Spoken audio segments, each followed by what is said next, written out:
Welcome back sa Miss Bana Vlogs. Day 2 na tayo.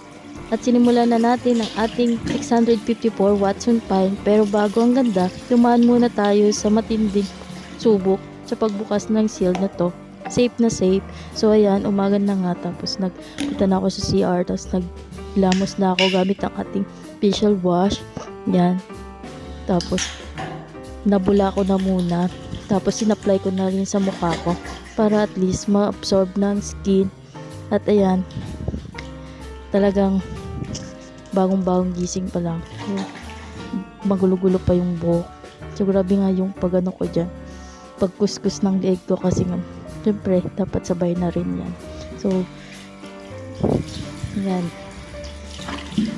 running water, ginamitan ko ng running water. Tapos silamos lang, lamos hanggang matapos. Dito na ng ating 30 days glow up journey dito sa Miss Bana Vlog. Sana bukas mas madali ng buhay. Samahan nyo ako hanggang day 3. Don't forget to like and follow para sabay-sabay tayong mag-glow. Yan, sinabay ko na nga yung leeg ko. Yan, paulit-ulit lang talaga.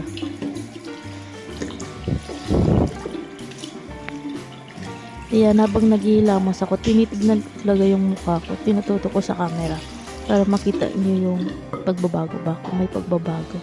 Tingnan niyo. Tapos yan, andyan na ako sa dining. Nunasan ko na muna yung mukha ko ng malinis na towel. Then i-apply ko na yung toner.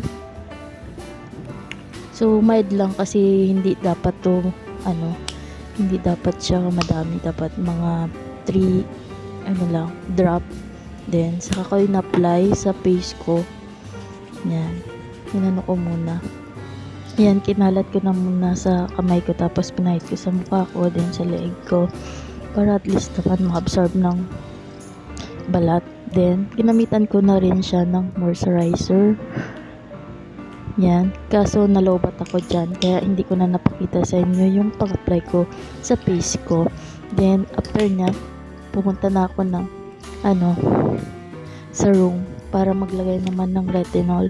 Pero tinesting ko muna to sa panga ko kasi nga matapang. So hindi ko alam kung, syempre hindi naman tayo pare-pareho ng skin. So yan, magay ko muna dyan sa panga ko. Tapos nag-take din ako